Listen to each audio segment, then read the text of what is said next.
Namaste and welcome to this channel dedicated to the exploration of spiritual wisdom and the study of self-knowledge.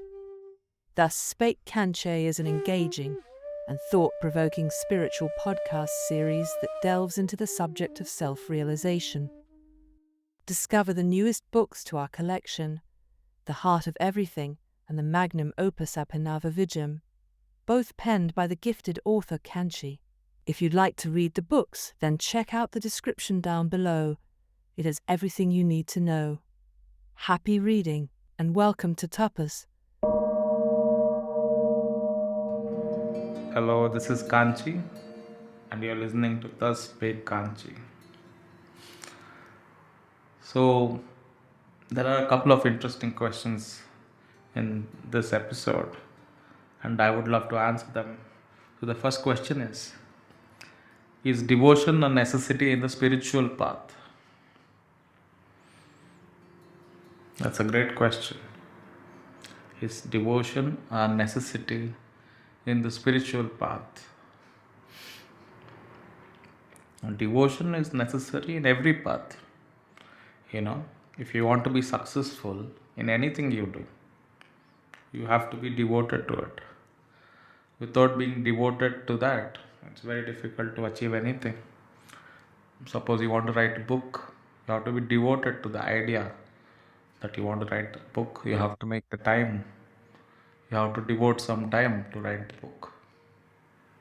You have to devote energy into writing the book. You have to devote your thoughts and your mind to write. You have to make time, you have to find the space in your life, and you have to be really passionate about something. And this is not possible without being devoted to it. So devotion, I would say, is a prerequisite not just in the spiritual path, but in anything you do in life. You have to be devoted to your husband. You have to be devoted to your wife. Devotion does not necessarily mean subservience. It doesn't mean being subservient. So being devoted to your husband does not necessarily mean being subservient to your husband. Being devoted to your wife does not mean being subservient to your wife. It means giving everything you have, giving your best to that relationship. Making the time, making the effort, and giving it that kind of importance in your life so you can make it successful, make it harmonious. The point of devotion is harmony, is to stop the struggle. There are any struggles in that relationship or in that act of learning or creating something new. There are bound to be anything new you want to create in your life. You want to build some architectural wonder. You want to build a big house or a big bungalow, an amphitheater, a temple, whatever it is. It will have its challenges. It will come with its challenges. So you have to be devoted to make it happen. Without that, it's not possible. And on the spiritual path, it is as important, if not more important, on the spiritual path. Because spiritual path is not like making instant coffee, Whereas you think to yourself, I am the self, I am God, Aham Brahmasmi, I am the universe. And then you attain the self. You become enlightened and you become this powerful, that's not how it necessarily works. It's a way of life. It's a way of living. It's a way of being. So it is a process. It is a long-term process. It is living enlightenment. It is not just being enlightened. It is not just walking the path, but you become the path. It's not meditating on the self, but you become the self. You realize you are the self. So it takes a whole lot more than just being, getting quick results or wanting quick results from it. It doesn't work like that. So it involves a great deal of hard work and dedication and devotion to the ideals. You have to be devoted to the idea of the self. You have to be devoted to the idea of the self. You have to really invest in it. Only then will you find the necessary strength, the necessary means to attain whatever it is that you have come here to attain. So, of course, it is absolutely necessary to be devoted to the ideals of knowledge. And that brings me to the next question. Is a guru necessary for enlightenment? Of course, a guru is necessary for enlightenment. Without a guru, there is no chance, there is no hope for enlightenment. But first, we have to understand what is guru or who is a guru.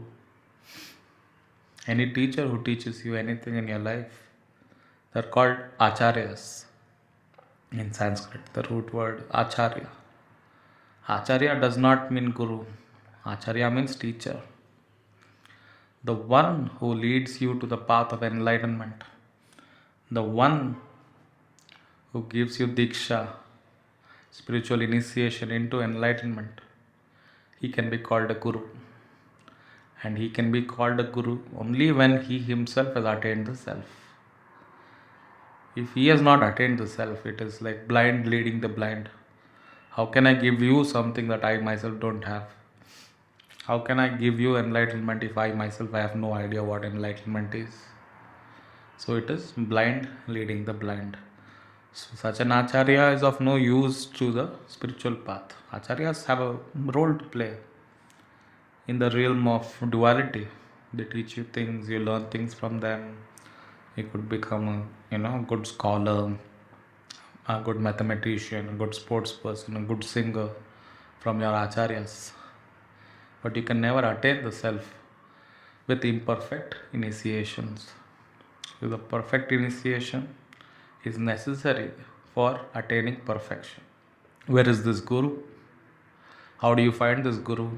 In this day and age, where do you go around looking for a guru? How do you find such a guru who can give you enlightenment? Not just this age, in any age, the guru appears when the disciple is ready. When you are yourself ready for realization, the guru appears in any form whatsoever. It could be not necessarily in the human form, comes as inspiration. A guru can come as light, as God himself, as a deity, as a friend, as anything. Just a divine inspiration. It could be just a moment of clarity. A guru is not limited to the human body. So you don't necessarily have to meet a guru with 4 limbs and giving you spiritual initiation, diksha in Sanskrit, and giving you a mantra. Not necessary. And the guru's real home is your own heart. Your own true self is the home for the guru. Your own true self is the guru. The indweller in you, the one who dwells in you, who dispels darkness, that shining self, that is the guru. So, of course, without that guru pulling you inwards, there can be no realization. No matter how much people push you within from outside, no matter how the circumstances push you towards finding your own self, if there is no inward pull, if there is no deep desire for realization, if there is no deep passion and deep craving, deep desire, deep intention to realize your own self, a deep hunger for realization. Without this deep hunger, deep thirst for realization, for self-realization, you cannot attain the self.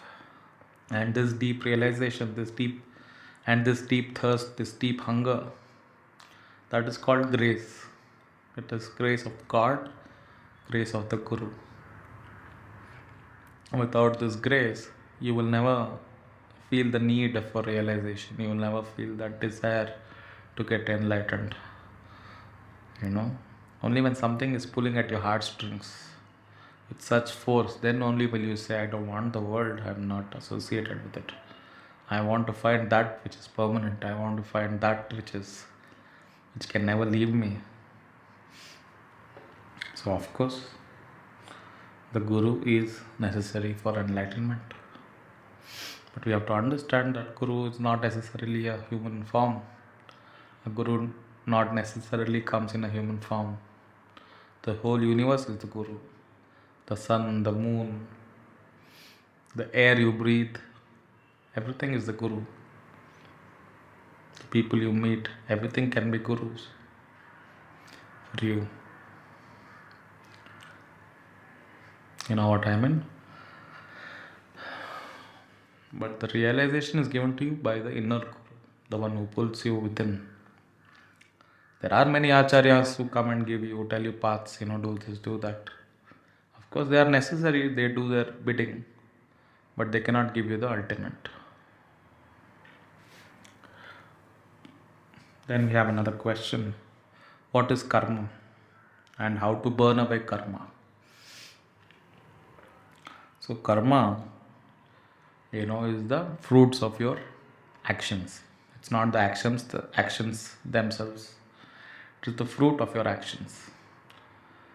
How you create, what you create. Suppose in a fit of anger I hit somebody. That anger and that action that arose from that anger is my karma and the fruits of that anger. So of course it leads to a chain of events. That anger, that outburst of anger can create its own repercussions.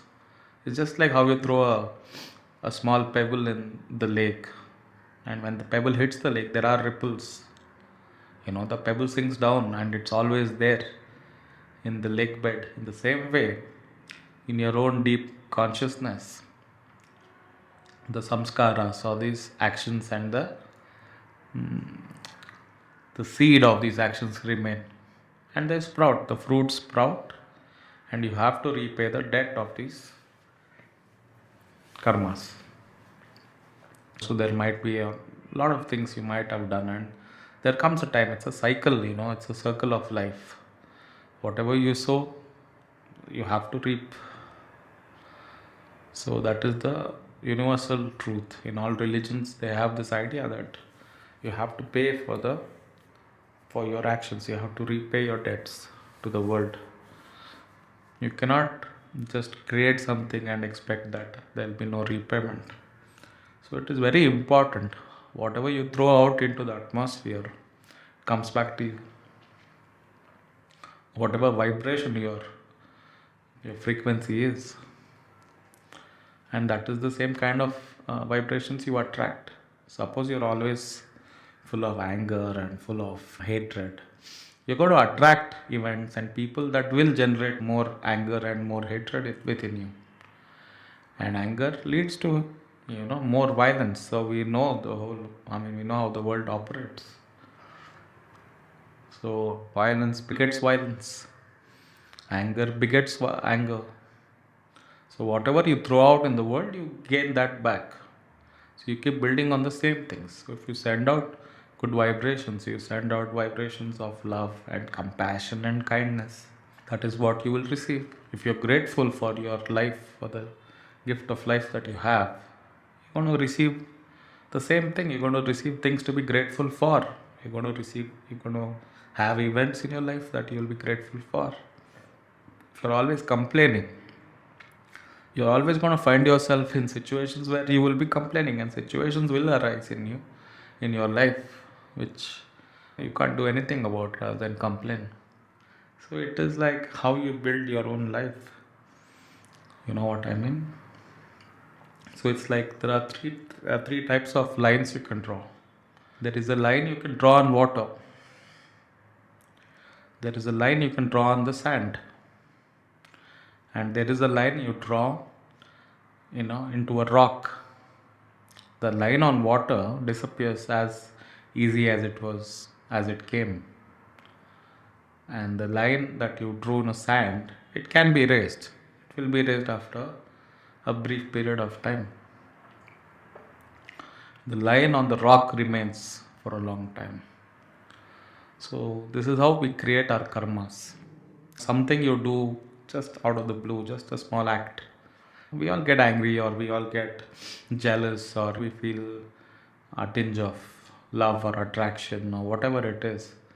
And it is nothing. It comes and it goes. You let it go.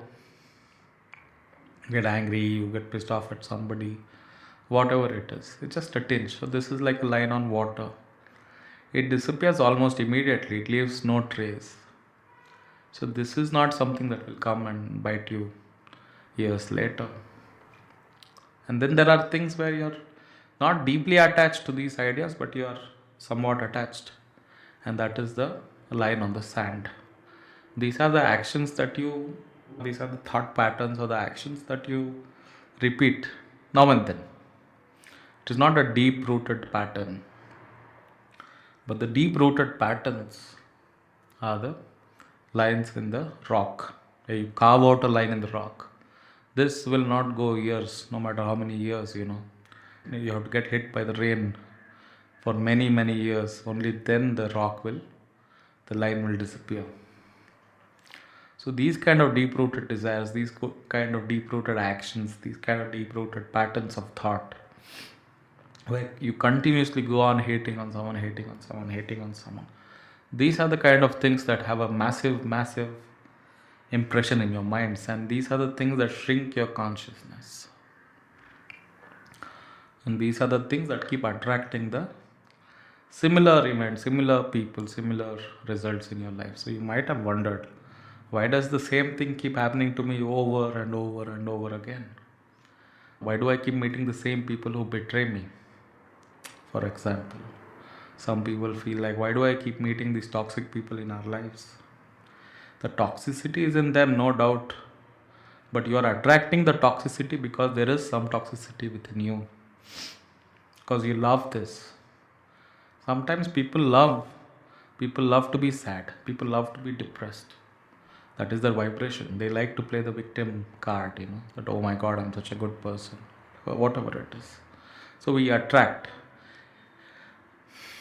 As long as you keep playing the victim, you will always have people who will victimize you. So you have to find harmony with these ideas. You cannot just keep creating these patterns that create and generate strong karma. And there is good karma, there is bad karma.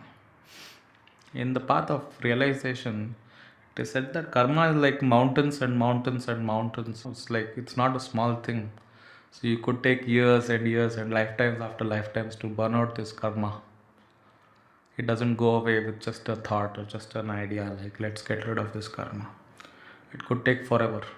But you have to understand the real nature of this karma. Karma is deep rooted in illusion. It is deep rooted in Maya. So it's obviously there are of course mountains and mountains of karma, which you could take 100 lifetimes and you will not be able to erase it. You will not be able to do away with it. But these mountains of karma are made up of camphor, So you burn one place and all the mountains burn out in a moment. And how do you burn out? How do you burn up this karma? Through self-knowledge, through the right knowledge of the self, not information about the self, not information about the world, but true deep knowledge of your own self, your own true nature. By knowing that which is real, all that which is unreal disappear. So this is the secret of karma. And the way to reverse it, to a certain degree, is to stop rewriting those lines, to stop carving out those lines in the rock, So you know yourselves, your habit patterns. So try to move away from that for now. Try to move away from shrinking your consciousness by repeating the affirmations of hatred and anger, and give up that hate you have against some people or some circumstances. Give up those attachments you have. And don't make those deep-rooted karmic bondage. Don't shrink your consciousness. Come out of it. So then, another question that I've been asked is, what happens after death? So this is a very, deep question, and there are thousands of answers on this. But what is important is what is happening now. We will get to what happens after death. We will all find out Eventually, if not today, tomorrow, someday we will find out what happens after dying, after death. One thing is real, that the fact is you are going to die. Person who is born, wherever there is birth, there is death. So there is no question about this. Birth and death are two sides of the same coin. Nobody escapes death. But what we are not taught is that whatever that dies must also be born in one form or the other. It's not necessarily the same form. But there is no such thing as death and the complete end of an entity. Whatever dies in nature, you will see, whatever dies is reborn. Whatever dies, you can do your own research scientifically. You will see that they always find another form. They are recycled into another form. So birth and death and birth. This is the reality. Whatever is born must die, and whatever dies will be born again. In Sanskrit, said Punarapi Jananam, Punarapi Maranam. Means you are born again and you die again. You are born again to die again. So this is the cycle of life and death, birth and death. So in the Vedic Dharma, people are not afraid of death. People are afraid of being born again. Because how do you put an end to this cycle? Where is the end for this? You're born, you suffer, you have diseases, and you have attachments, and you have, all these problems related to the body, related to limitations. So they consider the body itself to be bondage, the body itself to be a disease. Because eventually, no matter how beautiful your body is, no matter how strong your body is, eventually it will lead to diseases and then death and pain. So the body is not something that is considered very pure or considered something immortal. The body is always transient, and the body is the temple of pain, temple of misery. But the body also is the key. The mind and the body are also the key to realization. And realization is the only way you can escape this Punarapi Jananam, Punarapi Maranam. To escape this cycle of life and death. So it's not so important to see what happens after death. Let's ask ourselves what's happening right now. Do we know what is happening right now in this present moment? Do you know who you are? Do you know what your real nature is? Let's break the cycle of life and death. Let's break the cycle of creating karma and suffering for it. Let's break the cycle of impermanent relationships and attachments and desires and pain and suffering. Let's break the cycle of fear and anxiety. It is possible to break this fear of, death, this fear of losing things. It is possible to come out of anxiety. It is possible to come out of depression and sadness. It is very much possible to be happy. And happiness not in terms of excitement of getting something done, achieving something. That is not happiness. That is momentary. That is excitement. That is pleasure.